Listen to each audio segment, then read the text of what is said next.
Well, hello, Gail. How are you today? Matt, I'm good. How about you? I'm wonderful. It is like 75 degrees outside in Minnesota today. I just got done taking Monty for a walk, and it is lovely out. Perfect. I'm very Perfect. happy to be home today. So thanks for doing this with us. So kind of like we had discussed in the email about the project that we have going on. So I'm just going to ask you a series of questions today that we're going to ask a number of different photographers from all over the US because you're very successful in what you do. You've learned a lot. You are putting the work in, and we're excited to hear your feedback on a lot of these things. So first of all, since I know who you are, but everybody watching probably doesn't, can you just tell us who you are, where you're from, and what your studio is all about, like your business model? Yeah. So my name's Gail Herendeen. I'm in Fort Wayne, Indiana. So at the northern part of the state, Mhm. do a fair amount of work in northern Michigan as well. So my business is a lot of high school seniors.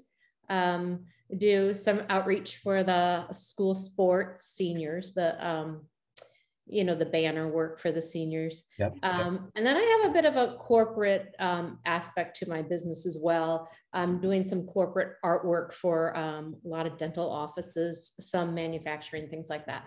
Kind of. So very different parts of a business. Yeah, for sure. And you do some big commercial jobs too, correct? Yeah, correct. Yeah. So, and the fun with that is that when they do huge, absolutely huge scale fabric graphics, things like that. Yeah, totally. I can remember you sending me some of those the installations after you were done. That's super Yeah, cool to do that. yeah, So and for a lot of like auto industry, which I'm not a car person, but I I really love. am. No, I know. And there's nothing wrong with that. But I really do. Actually, I love photographing cars, which is kind of an interesting thing because it's so opposite of people. You know what Right. I mean? Yeah. Very different aspects. But cars do have personalities. Well, some may say that, Matt. Haven't you ever seen the movie Christine before, Gail? No, I've Oh, seen cars. that's an old one where the car is Okay. very, very mad. But Okay. if you ever, I mean, we're past Halloween now, but if you wanted to have a little bit of a scary movie, watch Christine some night. Really? Okay. Mhm, mhm. I do that. Kids like scary movies. I might hang in there. So you're such an interesting person and one of the kindest people I've ever met. So tell everybody something interesting about you. It doesn't have to be photography related. Like what's something that I don't know or that the world doesn't know about Gail Herendeen? Well, I think you know it though. I mean, I just think it's interesting because my degree is in occupational therapy. So I was a hand and upper extremity therapist for about 10 years. Worked for a practice that I still believe in, the Indiana Hand Center, although it operates by a different name. And I was a clinician seeing patients, patient after patient after patient with hand and upper extremity injuries, surgeries, Hmm. all kinds of stuff. So the interesting thing about that though is that I mean when I was in that line of work, we were doing nasty things like caring for nasty wounds and seeing horrendous things, and I got to the point where it could do just fine. And recently, I got a little queasy when I saw something gross and actually had to lay down with my feet up. So, needless to say, I'm very much out of the clinical mode right now. Well, we're glad you're in the photography mode now. Thank you. So next question for you. What has been your most successful idea that you've had in your business through the years? And this could be any time during the course of your business. Is there something that stands out to you? A successful, probably, well, it's definitely not a money maker, but it's a successful thing in terms of what has really kind of touched people. And that is whenever I photograph a senior, I always photograph them with their mom, usually whoever is there with them. Yeah. And it's not anything they get a heads up on. I always tell the senior, hey, would you ask your mom to be in a photo? Because it'll be special if it's coming from you. Yep. So, which is kind of a funny thing because I'm trying to kind of guide these young kids to knowing that some of that stuff is important to a mom, but it doesn't take a lot of effort. So Right. then the senior it's kind of a funny thing to prod them to the question, and then I take that picture, and then I I send off for a 5x7 fine art smooth matte print in black and white. And I mean, I have my stack of them already from this year, and I save them and then I mail them out just before Mother's Day. And I include a card that says, you know, Mother's Day is on this date. And it's really nice if don't forget your mother. Exactly. And then I say, you know, if you just take a moment to write a quick note on the back, maybe something you love about home, something you love about mom, just that means a lot to the moms. And then I mail them all out right before Mother's Day. And again, it's not a huge part of my business plan, but it's an interesting thing because the moms really think it's cool. And it's also funny because some moms will text me and say, you wouldn't believe what my son did. And I always say, he's so sweet. So I love that. I don't know, is that the kind of thing you're wondering about? Absolutely. I think that's fantastic. And then I guess my next question to follow up to that is, do you have those from your kids? No. And it's kind of a funny thing because, so I have 4 kids, and I always like to lay out all the prints. And I think it's just fascinating to see the resemblance, you know, what are the characteristics that seem to, like, I feel often that if I would cut all the pictures apart and wouldn't know these people, I could put them back together based on their look. So I've said things like this to my kids. My kids know that I do this. And every year I get so excited to get all these, and they didn't really pick up on that. Well, give them. But the information is there. They've seen it. I love it. They're good kids, though. Yeah, I have no doubt at all that they're wonderful kids. Okay, so next question for you. What are your plans for marketing and business for the first quarter of next year and beyond? Do you have ideas in mind or goals that you're setting? No. That's totally fine. Okay, but I can say that what I will do differently than last year is that this year I started out a lot of bit behind because I was revamping my systems thanks to your mentorship. So I really kind of took too long to figure out what my plan was going to be in terms of what I was going to offer. And so then it just was too late. So this year I'll be more ready for it. You see what I'm saying? Yep, totally. But I think part of that too was by design. Like we had decided that, or you had decided, I shouldn't step into that one, that you were going to kind of go with your existing system and then start off fresh. Is that correct? With kind of a new way of doing your sales? Yeah, I definitely started out with a new way of doing it. Okay. So yeah, so I guess my marketing system for next year will be going into it with a little more confidence than I did this year. Got it. Which I think that you have gained. I think that I have too. Yeah. Now we haven't talked about my failures with the new system, but I am having, and I'm not getting it all just right, but I'm getting so much more comfortable with Matt's way. That's awesome. Okay, so I know the answer to this, but I'm going to ask it anyway because everybody else that's listening does not. Do you have a staff that helps you out, Gail? I do not. Okay, so you as the business owner are the chief cook and bottle washer. You're doing everything. Yes. That I am. Yeah. Yeah. So being a busy lady and a mom and a person who strives for excellence, I'm guessing in all facets of your life, just because I've only seen a few that you do, and I'm sure that goes across the board. How do you keep yourself on task, and how do you create action plans for the stuff that you want to do? Like, do you have a system, or is it kind of on the back of a bar napkin? No, I mean, I definitely have a system. So after one of the webinars, I did start on 17 hats.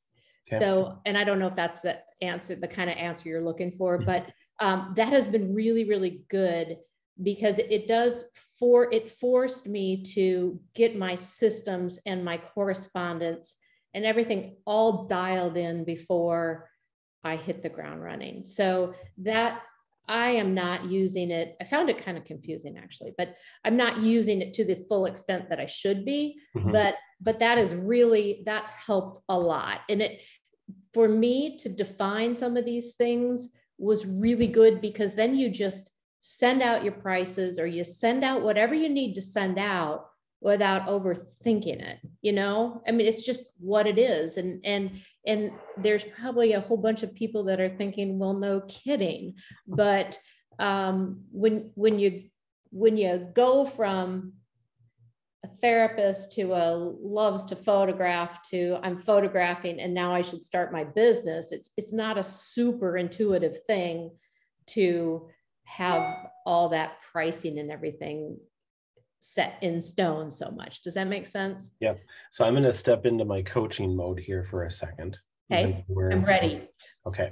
So what you said right there is you started with the artistic end of the business, and then you finished up with the actual business end of the business. Yes. Okay. Now, if you were going to go back, how many years ago did you start this? 10 years ago? About 10. Okay. So if you were going to go back to Gail 10 years ago, would you do it the same way? No. You mean, would I? No. I mean, I don't have regrets for what I, you know, like it's not, it's been a great way to learn, but I probably could have, it would have been better to have started out with some guidance, with some. Yeah, I mean, we're definitely the people that I talk to and coach and learn from every day. The vast majority of the very, very successful business owners out there start with a business and then they end with art. So your business model, your sales practices, your accounts receivable, your billing, your policies, all the things come first. And then the photography is the second piece of that. So interesting. Yeah, that definitely wasn't the case for me. So if you look at somebody like coming from outside the industry completely, such as the person I'm talking to right now, if you were coming in from, let's just say that you were in sales, or if you were in marketing, or you were in something that built that base for you, but you also like to photograph,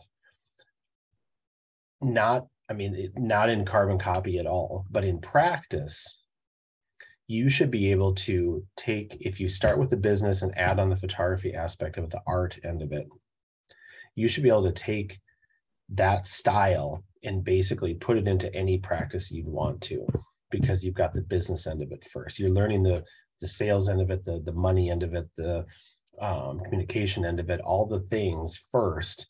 And then it's just like, now I just add this piece to it because I already have the business base. Right. So, but don't you think it's harder for someone to, like, I think that I perhaps was given a good eye for things and a good way to help people move the way I want them to. But that would be a hard thing, I would think, to learn. But I didn't come naturally onto learning the business aspect of it, I guess. And that's, I don't think I'm answering your question. No, that you answered that perfectly, and your question is perfect. That is extremely common in this industry, where you have somebody that has a passion for, maybe it's even the equipment. They love the equipment. I have some friends in the industry, Nate Peterson, who owns every piece of equipment that was ever made. You know, he just loves. I want to be his friend. And I give him grief about having, so much equipment, and he gives me grief about having so many cars, Right. And it's just that fun little banter back and forth. But there's going to be people that love the equipment. There's going to be people that love the relationship aspect of it. There's going to be some people who love the art. There's going to be some people who love the posing. But without the business end of it, it's just a hobby. Right. Yeah. So, if we were going to do this conversation, actually, no, if we were going to bounce back a year ago and then have that conversation 9 years prior, your business would be structured very different today, and your accomplishments financially would be very different today than they are, most likely. Absolutely. Without So, a doubt. so that's kind of where I'm going with that, is if you start with the business, then your art becomes the fun of it, the freedom, maybe, because if you've made the correct choices and doing the right things in the business practice of it, you don't have any stress. Mm-hmm. It becomes a challenge to grow and to learn, and to achieve, sales numbers and all those kinds of things. But the art of it gets to be the release. Mm-hmm. That's what you truly enjoy. And what you're saying, Gail, is exactly. I bet if you took a poll through PPA, if we took a room with 10,000 people in it and asked them if they had the same path as you, I bet you'd have 90% at least took that same path. Mm-hmm.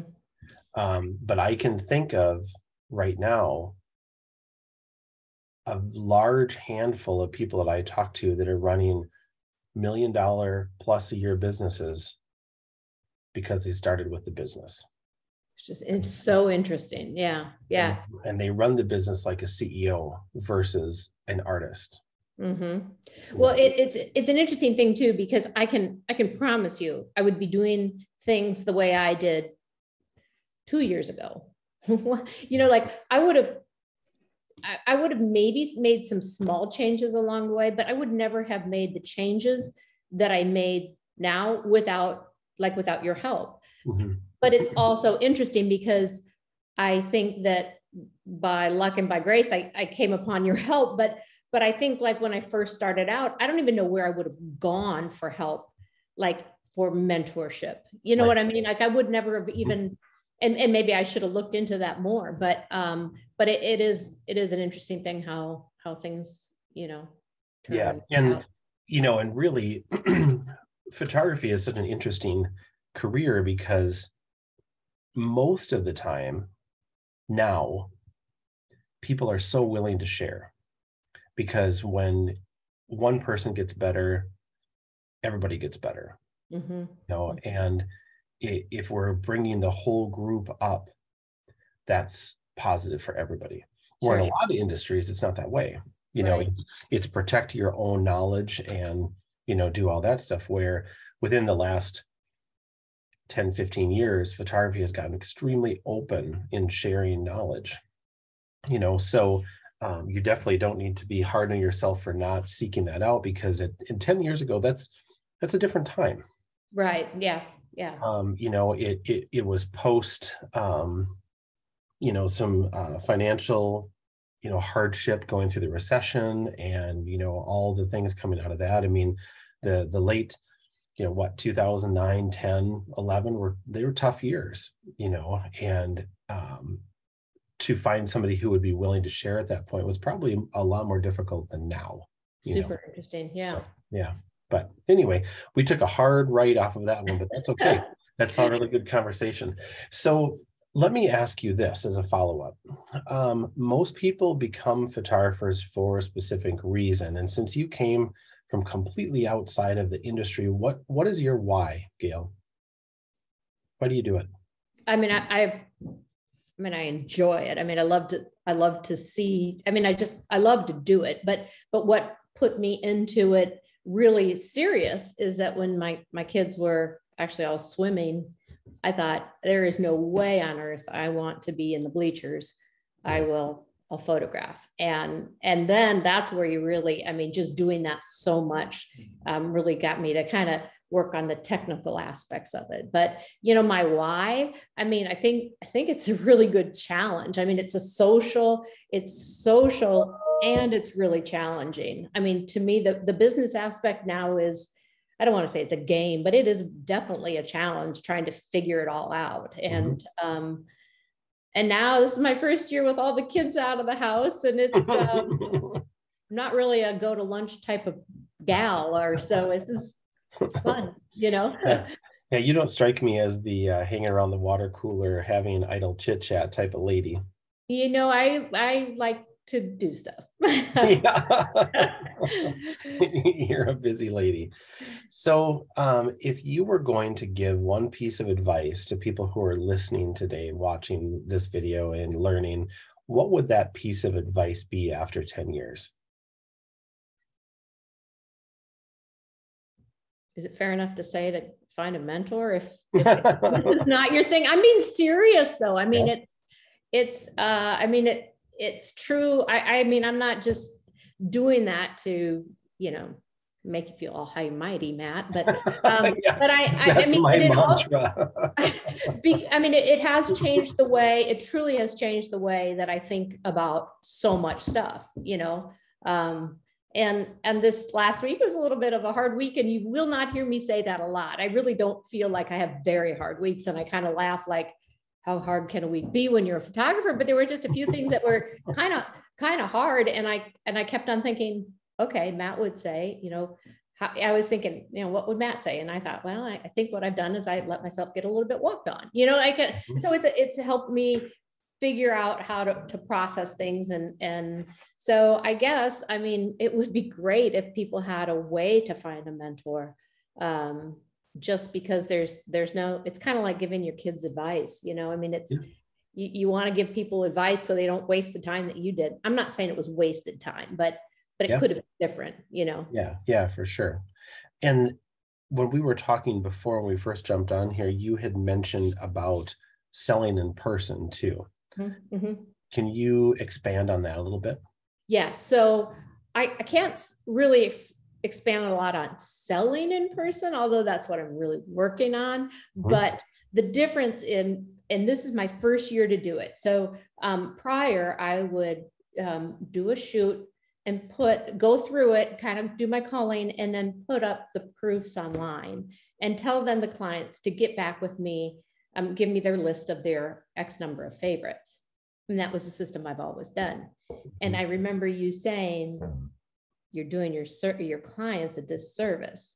And my thought was, well, that's a very personal choice to go through those. That's a very personal choice. And I wouldn't ever want to make that decision in somebody else's house. Like, I'd want it, but can I tell you, I could totally see the benefit in doing it. It's a little bit hard to carve out that much more time, and to have, like, for me, it's a little bit hard to schedule it. It's one more thing to schedule, right? But to have them with me when we go through the images, it's amazing. And I'm telling you what, I feel like my learning curve has also just gone so high, and also my awareness of how my photos are perceived has been really great. Mm-hmm. So now when I can call so much faster now that I've been doing in-person reviews. And I know that's not like why you do them, but it's one of those added benefits, because you start looking at them. It's almost like you're training yourself to see it through somebody else's eyes. Definitely. And I mean, it's been amazing. Now, I still have a lot of work to do on selling. Like, I've got the things, I mean, I'm definitely doing better, but I've got a ways to go. But at least for going somewhat kicking and screaming, not wanting to do in-person sales, I did not want to do it, right? But now I can't imagine not doing it that way. Right. I mean, every hesitation I had as to why people wouldn't want to do it has not even been an issue. So I'm really glad that you mentioned that. I think a lot of time, I need to stop saying that. I don't think, I know. Okay. I know you know. A lot of times when people are referring to what you're talking about in in-person sales and IPS and whatever catchy thing you want to call it, it's not just the selling aspect of it. It's not pressure. It's not products. It's so many things. And what you just described is part of the learning process, because the ability to sit in the same room with somebody and hear their reactions to your images for the first time, to see what people love, to see what people don't love, perhaps, Mhm. to understand what will always sell, to be able to guide. I haven't figured that part out, but I can help you with that. okay. That gives you knowledge that you simply cannot get without sitting in that room. Right. I And would never have ever have believed that had I not had to just not had to chosen to and when blindly you follow about, your advice, you know. and when you think about, you know, people's hesitation to doing in-person sales, and it comes back to, well, you know, there's a million different reasons why people will say they can't do it. You know, perhaps dig down deep into people, and it might be that I don't want to be with you when you see the images that I created for the first time. Well, it is interesting though, because I have a lot of clients that have had previous seniors. So, right. So they know the way I used to do it and the way that I'm doing it now. Yep. And I was all trying to figure out how I was going to react to, you know, and you had said, no, this is you just say, this is the way I do it. You know, no one has objected to it. Like no one has even questioned it, which blew me away. And the amount of time that people will turn around and say, well, what do you think, Gail? You know, like, which one would you take? Right. Oh, you know, and you told me that you're not doing your people, you're doing them a disservice by not following through and helping them make some of these decisions. And just for a logistical sense, I mean, I'm not putting up images, taking them down, putting up finals.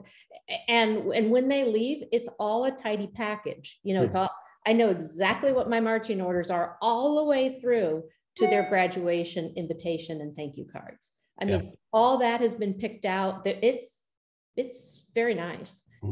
Yeah, well, that's awesome. So what we need to do is to schedule you to drive 9 hours the opposite direction of what you're driving tomorrow, you know, or whatever time that would take, and to come up and, you know, and spend a few days, because I think that would be very valuable, especially, you know, from the mentor or the teaching aspect of being able to sit in the same room and I would instruct you on how to get those next steps done. Yeah, I would love to do that. I would. Yeah. I would love to. So one more question before I let you go here today. So you have your piece of advice, but what if you were going to say, oh man, this was a big boo-boo and I sure as hell wish I wouldn't have done it? Do you have one of those? Do you have a glaring mistake like, man, that was not the best move on my part? Yeah.